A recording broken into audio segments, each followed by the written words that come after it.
Halo, selamat pagi teman-teman. Semoga dalam keadaan sehat selalu ya. Selamat datang kembali di kelas komunikasi keamanan. Kita mengalami jeda 1 minggu, tiada kelas. Saya mohon maaf untuknya. Kali ini kita akan bicara tentang komunikasi kesehatan dan bagaimana irisannya, bagaimana keterkaitannya dengan security. Ada dua topik sebetulnya yang ingin saya sampaikan untuk membawa Anda kepada salah satu perspektif dalam komunikasi keamanan, utamanya dalam konteks kesehatan. Nah, ini sebuah bidang yang sedang naik-naiknya perhatian akan bidang komunikasi kesehatan mulai menunjukkan geliat yang sangat tinggi, sampai kemudian di salah satu kampus negeri kita di Indonesia mengambil itu sebagai salah satu studi utamanya. Nah nah kita juga perlu memberikan perhatian juga akan komunikasi kesehatan karena kita tahu kesehatan adalah sesuatu yang sangat hakiki dalam kehidupan manusia. Tak ada kehidupan jika kesehatan Anda tidak terperhatikan dengan baik, itu salah satu hal yang sangat pokok ya. Dan dalam studi khusus kita dalam keamanan, kita bisa memperhatikan atau kita bisa menyumbangkan keilmuan kita dalam bidang tersebut. Nah, ada dua. Pertama yaitu kita bicara dulu dalam sisi konteks Indonesia. Bagaimana keterhubungan antara komunikasi kesehatan, khususnya dalam situasi yang sangat krisis, yang mana krisis tersebut dapat mengancam keutuhan yang juga dapat menjadi ancaman bagi keamanan tidak hanya masyarakat tapi juga negara dalam konteks Indonesia. Pertama ya hari ini pada sesi pertama. Sesi berikutnya kita akan melangkah lebih jauh ke ke peristiwa yang lebih global di luar negeri, bukan hanya Indonesia. Sama-sama berkaitan dengan kesehatan, sama-sama bicara tentang pandemi, tapi sifatnya lebih luas lagi gitu ya. Itu di sesi kedua. Lalu terkait dengan hal itu, bagaimana sih sisi keamanan dan dari sisi komunikasi bisa memberikan andil, apa keterhubungannya, dan bagaimana andil tersebut bisa kemudian mengamankan aktor-aktor, entah itu individu, masyarakat, ataupun negara dari ancaman-ancaman yang mengancam kesehatan tersebut. Begitu ya yang akan kita bicarakan pada pagi hari ini. Nah, untuk yang pertama, kita akan bicara tentang komunikasi kesehatan saat bagaimana Indonesia menghadapi krisis dalam situasi krisis menghadapi pandemi COVID-19. Mungkin kita sekarang ini sudah mulai agak bisa mengambil nafas gitu ya, tidak setegang sebelumnya, tidak dalam situasi hiruk pikuk, chaos dan segala macam. Berbeda saat kita menghadapi 1 atau 2 tahun pertama gitu ya, saat mulai COVID itu masuk dan menyerang Indonesia dan juga global. Bagaimana kita ingat gitu ya kecemasan, kekhawatiran, bagaimana koordinasi antar institusi, bagaimana masyarakat menghadapi antara pro dan kontra, mulai juga ada munculnya teori-teori konspirasi dan segala macam, penolakan-penolakan vaksin dan segala macam, mulai dan masih sebetulnya mewarnai cerita-cerita atau mewarnai peristiwa-peristiwa di Indonesia. Nah, saya akan membalik lagi bagaimana 2 tahun ke belakang. Tentu ini menjadi penting agar kita sebagai warga mulai skeptis dan berikutnya bagaimana kemudian kita memiliki keilmuan komunikasi, bagaimana kita punya perspektif keamanan bisa memberikan andil dari sisi kita untuk lebih bisa kritis lagi seumpama hal yang sama ataupun jika krisis tersebut masih ada gitu ya, kita bisa mengkritisi hal tersebut. Oke, Saya akan menyampaikan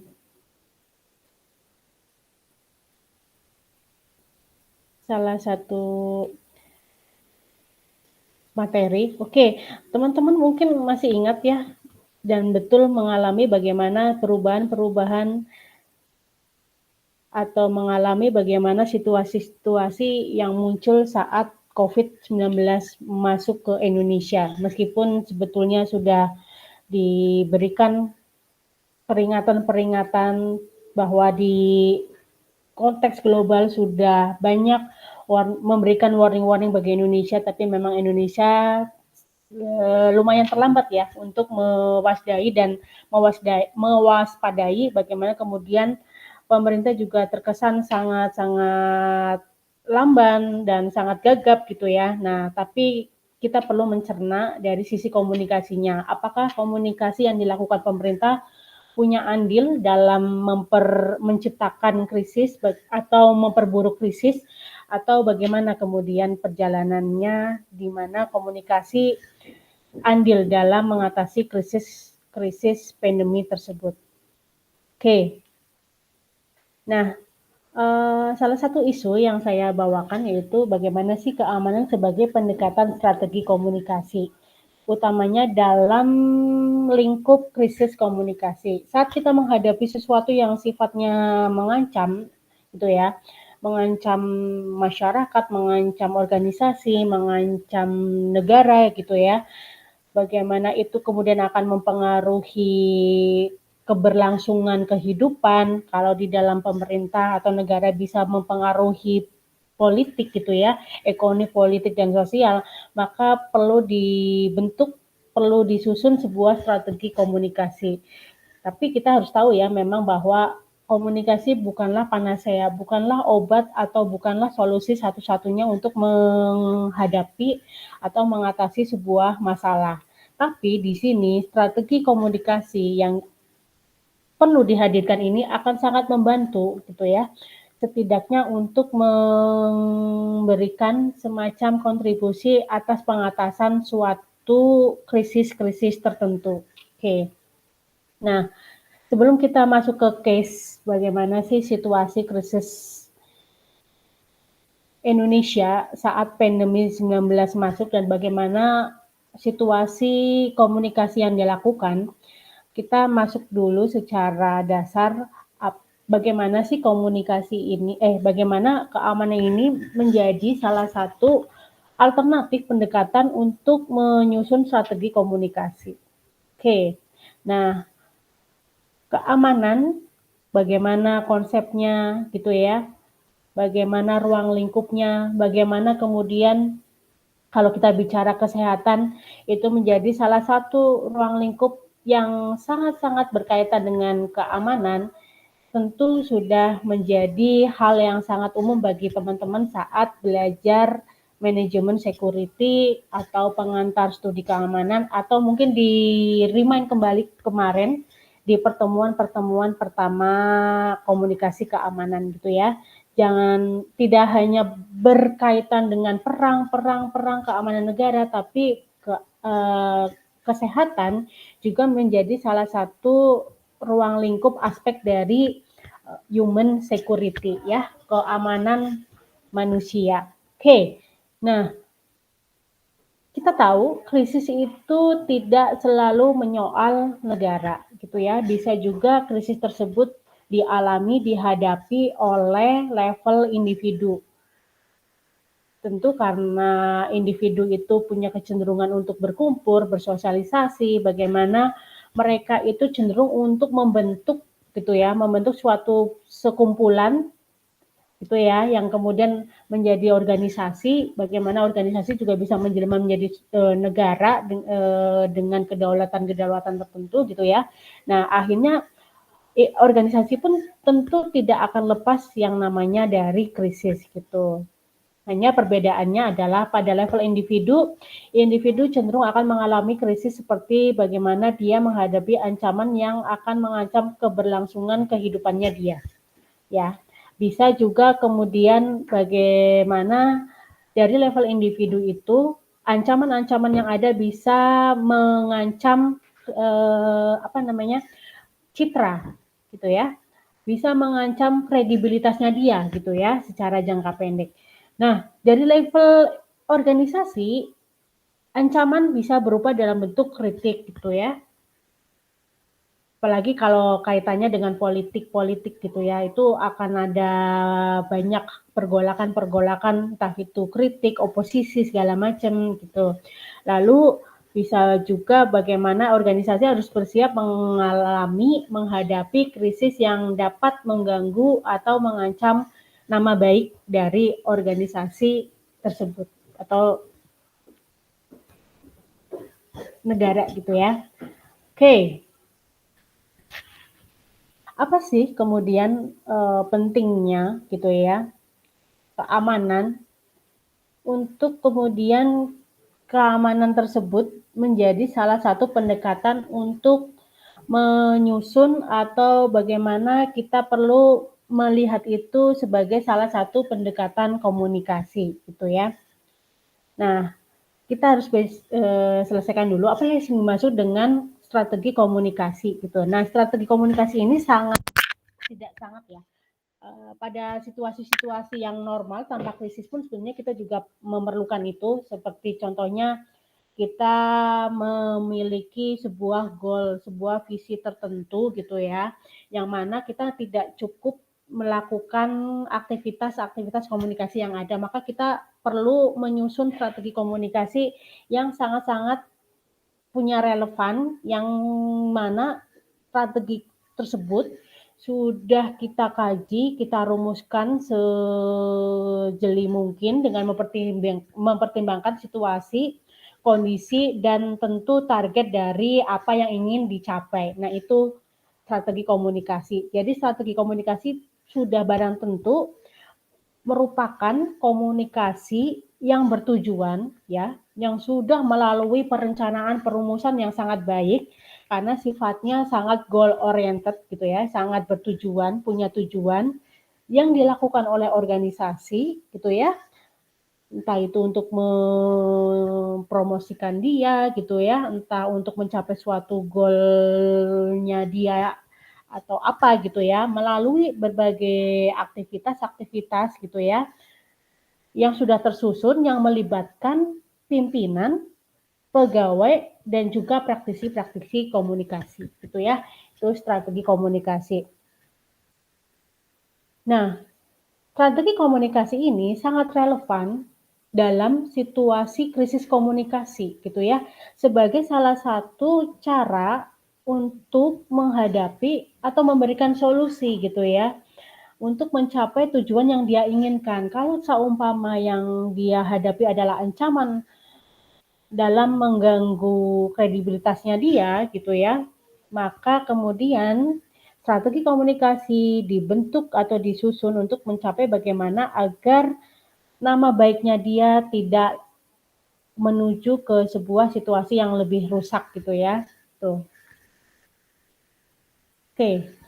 Nah, apa sih pentingnya kemudian strategi-strategi komunikasi utamanya dalam situasi-situasi krisis. Krisis ini sangat berkaitan dengan bagaimana situasi yang secara tiba-tiba datang gitu ya, dan itu kemungkinan akan sangat berpengaruh dan mempengaruhi keberlangsungan kehidupan, kalau di individu, keberlangsungan individu gitu ya, kalau di organisasi, kalau organisasi nanti pada ujungnya akan sangat mengganggu kredibilitas gitu ya, dan akan juga tentunya mempengaruhi kinerjanya dia, penjualan segala macam gitu ya, krisis.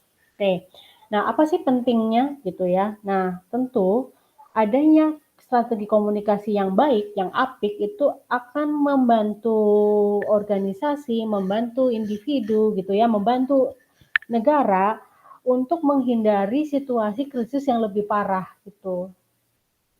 Bahkan bisa kalau seumpama kita tidak menyiapkan diri dengan baik dengan strategi-strategi yang tepat, maka bisa kemudian menjadi bencana, bukan lagi sekedar krisis, tapi bencana.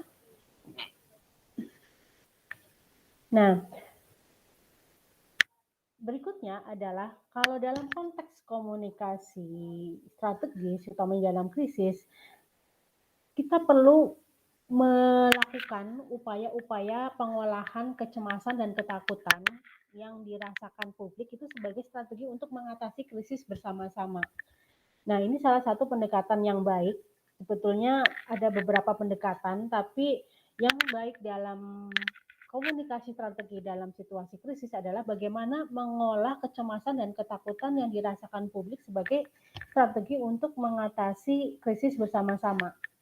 Nah, berikutnya kemudian adalah bagaimana kita perlu memberikan ruang toleransi bagi publik untuk menyampaikan kemampuan-kemampuannya, aspirasi-aspirasinya, dan niat-niat baiknya untuk menyelesaikan krisis. Jadi jangan posisikan bahwa kita itu sebagai superpower yang punya otoritas yang luar biasa. Tapi di situ kita diajarkan, kita diberikan pendekatan bagaimana kita perlu memberikan ruang atau memberikan kesempatan bagi publik untuk ikut berpartisipasi menyelesaikan krisis.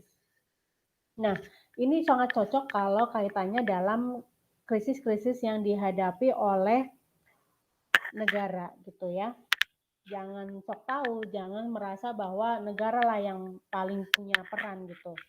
Oke, institusi ataupun organisasi serta publik itu bersama-sama belajar dari krisis yang terjadi untuk meningkatkan kemampuan komunitas dalam meningkatkan keamanannya. Di sini apa ya yang dimaksud adalah krisis respon plan gitu. Nah, ada model krisis emergency risk communication atau yang dikenal dengan CARES gitu ya, yang berisikan langkah-langkah yang perlu kita siapkan dan perlu kita lakukan secara sistematis dan secara tepat, yaitu bagaimana pertama kita perlu memberikan pesan-pesan komunikasi yang sederhana saja tapi sifatnya konsisten gitu ya dari kata C. Yang kedua yaitu bagaimana kita perlu menyebarkan, mempublikasikan informasi-informasi sesuai waktunya gitu ya. Jangan menunda-nunda gitu ya. Dan kita perlu peka untuk kapan kita perlu membuka atau menyampaikan suatu informasi secara tepat. Yang kedua. Yang ketiga adalah kita perlu memperhatikan, kita perlu memposisikan, kita perlu membentuk diri kita untuk empati dan respect. Itu terwujud dari bagaimana institusi dan organisasi itu perlu menghormati kemampuan publik untuk berpartisipasi aktif menyelesaikan krisis. Oke ya.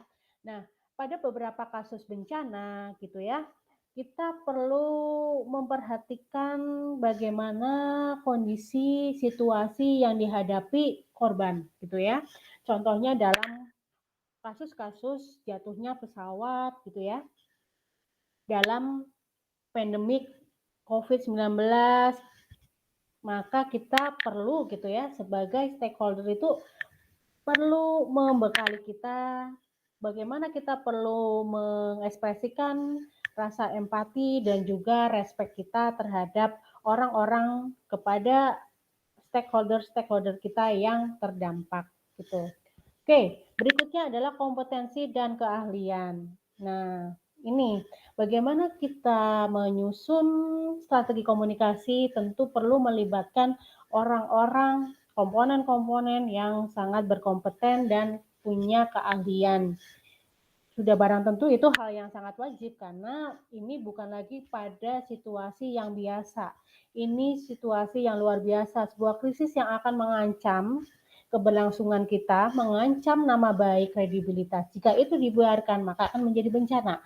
Maka kemudian untuk menyusun sebuah strategi komunikasi diperlukan kompetensi dan keahlian dari orang-orang yang kita percaya untuk menyusun tersebut. Nah, bagaimana kemudian dalam strategi komunikasi itu melibatkan pegawai, melibatkan pemimpin gitu. Nah, pemimpin pun juga harus punya kompetensi dan keahlian yang baik gitu ya. Berikutnya yaitu honest dan open, jujur dan terbuka. Ini sama pentingnya dengan empati dan respect. Kita jujur, kita direkomendasikan saat menghadapi krisis gitu ya, bagaimana posisi pemerintah, posisi organisasi saat dia mengalami krisis yang meskipun itu memang akan mengancam nama baiknya gitu ya, tetap bahwa kejujuran dan keterbukaan itu hal yang sangat penting. Kita tahu bahwa sekarang saluran-saluran konfirmasi itu sangat terbuka, gitu ya. Bahwa sesuatu tidak akan menjadi rahasia, gitu ya, dengan memperhatikan bagaimana potensi-potensi informasi yang ada. Jadi percuma kalau seumpama kita menyembunyikan, bahkan kita sampai berbohong gitu ya. Masyarakat bisa mendapatkan informasi yang sesungguhnya. Itu pentingnya kejujuran dan keterbukaan. Berikutnya yang paling penting yaitu adalah koordinasi, gitu ya. Oke, ada beberapa tahapan dalam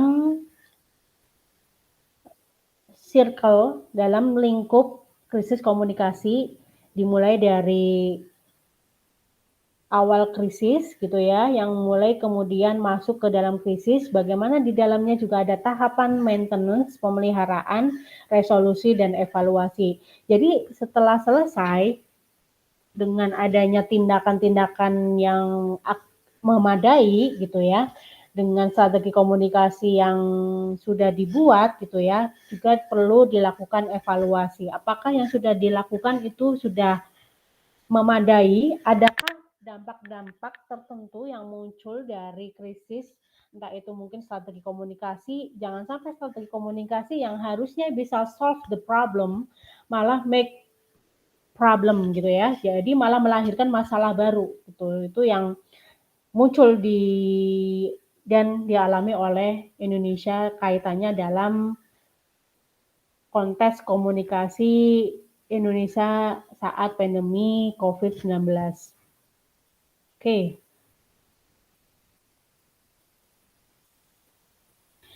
Nah, ini perlu kita lihat bagaimana kita perlu memperhatikan marginalisasi dalam merespon krisis gitu ya. Kita harus mengenali siapa publik, siapa audiens kita, apalagi kalau jumlahnya besar dan beraneka ragam. Maka kita perlu kepekaan bagaimana kemudian kita tidak boleh melakukan marginalisasi gitu ya. Karena ya itu tadi saat salah maka kita cenderungnya akan mendapatkan masalah-masalah baru. Bukan lagi keluar krisis malah kemudian masuk ke dalam bencana krisis gitu. Oke. Kegagalan mengakomodir keragaman, jadi saat kita memandang sesuatu atau memandang pabrik itu sebagai sesuatu yang sama, dan kita tahu bagaimana audiens di Indonesia itu sangat luar biasa beraneka ragam gitu ya, tidak ada yang sama lah, dalam keluarga saja kita berbeda, apalagi dalam tatanan berkewarganegaraan di Indonesia gitu yang sangat Bhinneka Tunggal Ika. Nah, saat kita tidak mengakomodir keragaman tersebut, itu akan menciptakan marginalisasi terhadap populasi-populasi yang tidak terwakili tersebut gitu. Banyak kemunculan bagaimana pemerintah, bagaimana si organisasi kurang peka dalam mengakomodir keragaman audiens mereka. Nah, kemudian berikutnya adalah kunci-kunci lain dalam komunikasi yang perlu kita perhatikan, yaitu pertama, preferensi bahasa, lalu bagaimana akses terhadap teknologi. Jangan lupakan juga kapasitas finansial, budaya, trauma kelompok tersebut, trauma kelompok tertentu dan lain-lain gitu. Nah, melihat tersebut apalagi dengan tantangan-tantangan bagaimana audiens yang sangat besar dan beraneka ragam, maka kita ataupun praktisi-praktisi komunikasi perlu dulu memahami audiensnya. Siapa audiensnya? Bagaimana latar belakangnya? Seperti apa situasi kondisi yang dihadapi oleh si audiens. Nah, darinya kemudian bisa dirancang pesan yang sesuai dengan kebutuhan audiens yang berbeda tersebut. Sehingga jika kita melakukan hal tersebut, kita tidak akan tercipta marginalisasi terhadap populasi-populasi yang marginal tersebut gitu. Oke, jadi tidak ada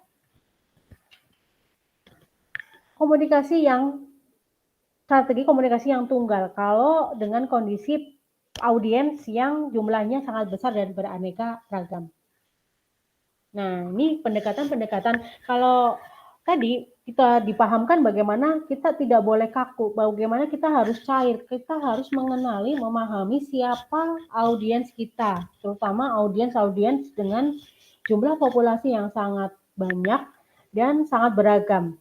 Nah, bagaimana caranya kemudian kita agar tersusun strategi-strategi komunikasi yang pas dengan situasi kebinekaan tersebut? Nah, sebenarnya ada 3 pilihan, yaitu pertama, pendekatan budaya yang sifatnya netral.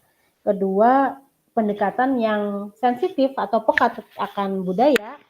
Yang ketiga, yang sifatnya pusat gitu. Nah, ada 3 ini silakan nanti Anda explore gitu ya dari 3 pendekatan ini dan mana yang menurut Anda itu sangat pas gitu ya dalam situasi krisis pandemi atau dalam situasi krisis-krisis yang lain.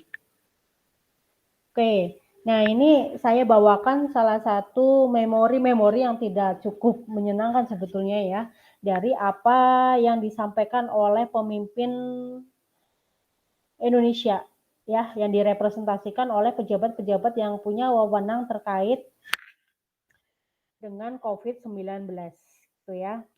Dulu sebelum Menteri Kesehatan sekarang, Menteri Kesehatan sebelumnya adalah Terawan. Ini saat COVID masuk gitu ya, cukup banyak respon-respon yang tidak peka gitu ya terhadap budaya, bagaimana dia cenderung abai dan segala macam.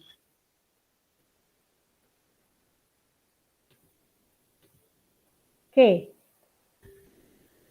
Nah, 2 tahun dulu gitu ya, kita ingat sekali bagaimana 2019, 2020 awal penularan virus corona gitu ya, itu sangat mengganas. Dan sekalipun sudah disebut bahwa corona itu sangat berbahaya, tapi masyarakat itu ternyata masih belum disiplin dalam menerapkan pembatasan sosial atau belum mematuhi protokol kesehatan, tidak mau memakai masker, masih berkerumun, dan segala macam. Nah, situasinya adalah saat itu, sekalipun pemerintah itu sudah melancarkan sosialisasi, sudah menyampaikan seruan-seruan yang lumayan sporadis gitu, kok ternyata tidak dipatuhi. Nah, ini tentu mencerminkan adanya kegagalan komunikasi dari pemerintah, gitu ya. Ini menjadi hal yang perlu kita pahami bersama-sama gitu ya, terlepas mungkin memang kondisi atau situasi masyarakat kita gitu ya, secara sosial, tapi kegagalan-kegagalan ini juga turun berasal dari kegagalan komunikasi pemerintah. Oke.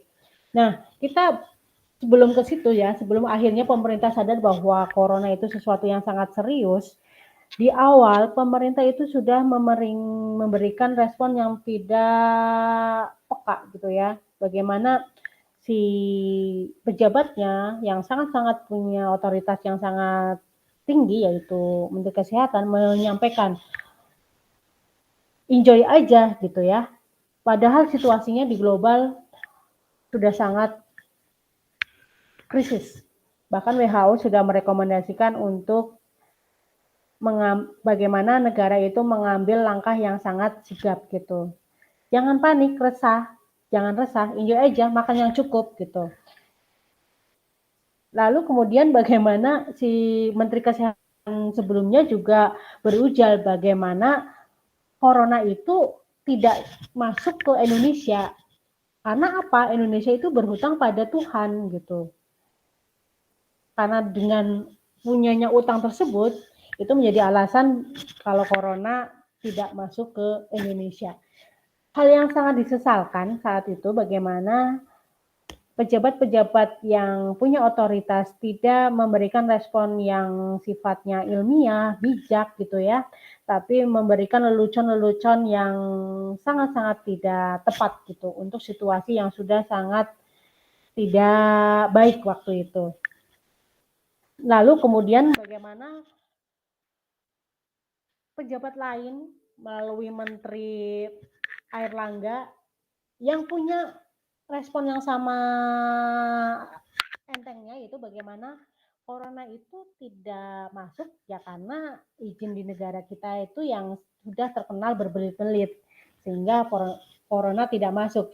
Hal yang sangat disesali juga untuk sesuatu yang sangat serius tapi kemudian direspon dengan kelakar. Nah, apa sih kemudian yang menjadi alasan berikutnya dalam kaitannya komunikasi pemerintah saat itu? Nah, pertama yaitu gangguan fisik yang disebabkan kondisi biologis gitu. Kelompok-kelompok tadi yang marginal gitu ya, yang berbeda gitu ya, seperti yang dialami oleh kelompok disabilitas atau yang tidak bisa mendengar tuli gitu ya. Nah, itu perlu punya metode komunikasi yang khusus gitu. Nah, tapi pemerintah tidak menaruh perhatian atas hal ini.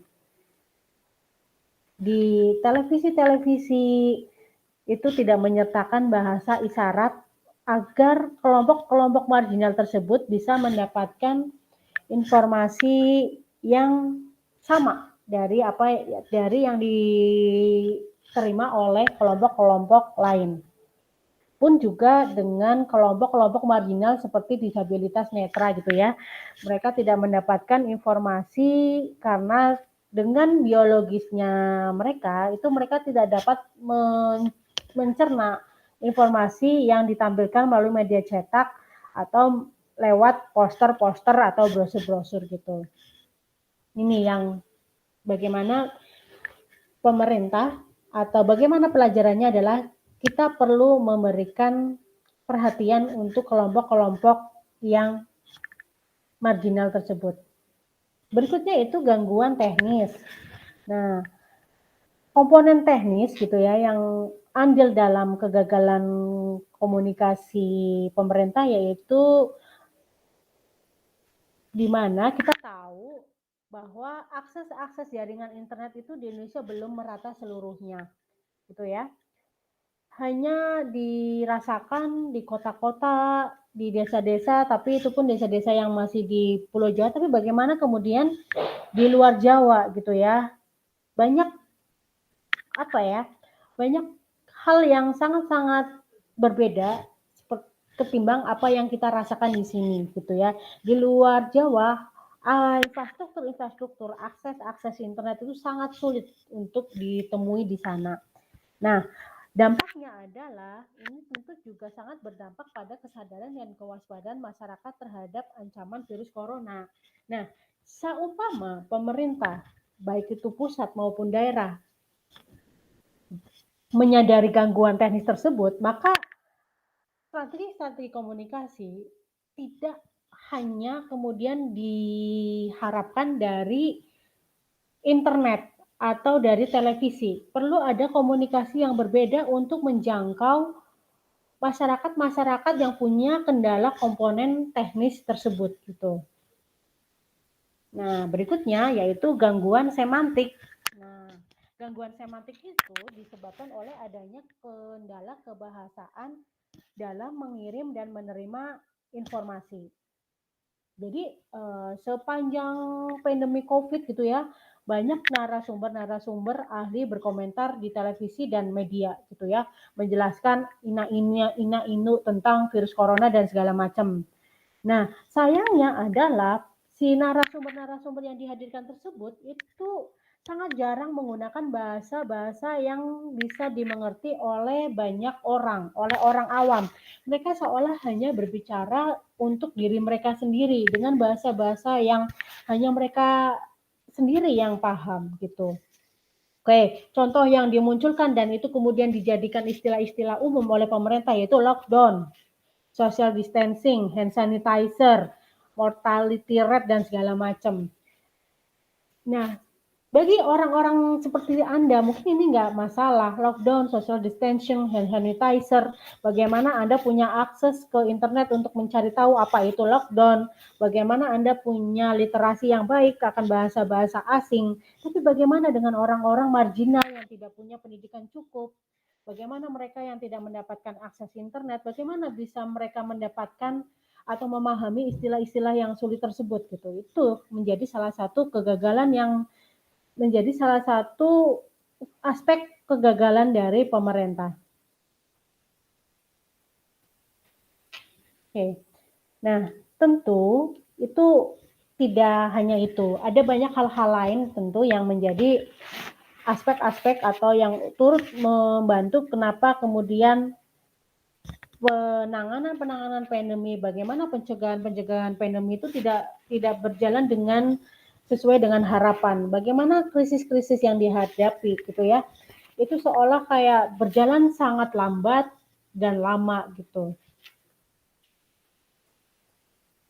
Nah, ya tentu ini bagaimana menjadi salah satu yang bisa kita cek gitu ya.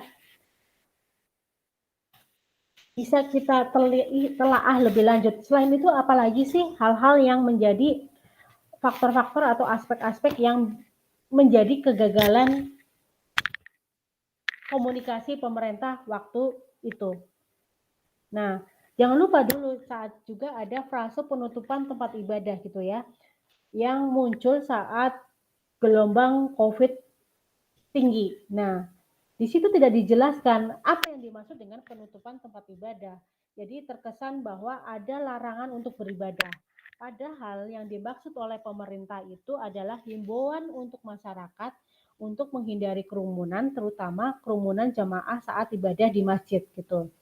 Nah, harusnya komunikasi yang dilakukan itu waktu itu lebih harus menekankan pada anjuran untuk beribadah di rumah ketimbang memakai istilah penutupan tempat ibadah. Masyarakat itu sudah langsung antipati akan bahasa-bahasa yang sifatnya larangan, yaitu penutupan tempat ibadah. Kok ibadah aja dilarang? Nah, baiknya yaitu mending fokus kepada ibadah di rumah. Nah, itu. Bagaimanapun memang persoalan komunikasi kan tentang bagaimana sebuah pesan itu sampai dan dimengerti oleh kelompok sasaran. Nah, tapi kita harus pahami, teman-teman pahami bahwa tiap kelompok itu punya karakteristik dan kompetensi bahasa yang beragam. Nah, ibu-ibu di pasar berbeda dengan teman-teman mahasiswa seperti Anda yang nongkrong di kafe, gitu ya. Nah, itu kenapa kemudian pemerintah gitu ya perlu lebih memahami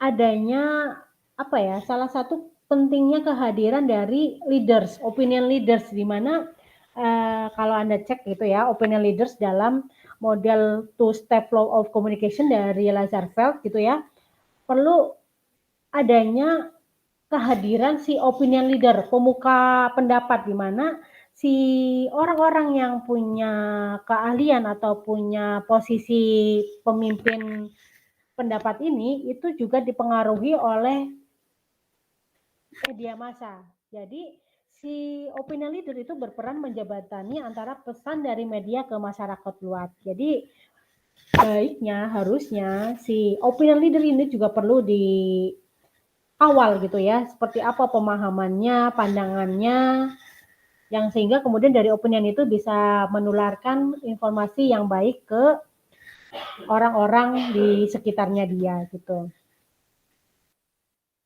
Nah, jadi pelajarannya adalah bagaimana istilah-istilah yang asing tersebut gitu ya, istilah-istilah sulit yang dipakai selama pandemi seperti social distancing gitu ya, lockdown, bagaimana pemerintah atau organisasi atau kita gitu ya nanti saat kita mengalami situasi-situasi yang tidak terduga tersebut atau krisis, kita perlu meminta bantuan kepada pihak-pihak yang lebih berkompeten gitu ya, untuk bisa kemudian membantu kita mengadaptasi istilah-istilah yang sulit, sehingga apa? Informasinya jauh lebih gampang.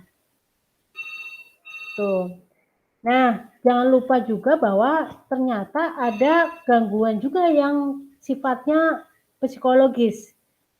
Jadi kalau dalam komunikasi kita sangat erat kaitannya bagaimana konsep frame of reference gitu ya dari Scrum gitu ya, yang merujuk bagaimana penerimaan informasi itu sangat-sangat dipengaruhi oleh keseluruhan pengalaman, nilai-nilai, harapan, status sosial ekonomi, hingga preferensi politik individu gitu. Jadi kalau semakin luas jurang perbedaan antara referensi si audiens dengan kita atau dengan komunikator, maka akan semakin besar pula gangguan komunikasi.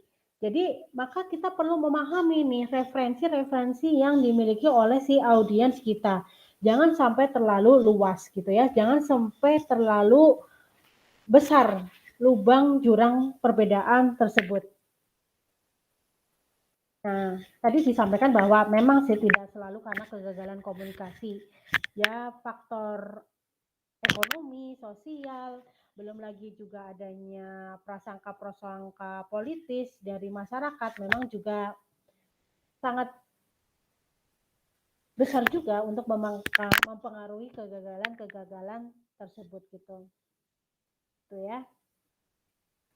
Nah, lantas apa sih yang bisa dipetik dari fenomena-fenomena komunikasi yang dilakukan pemerintah sepanjang COVID tersebut gitu ya.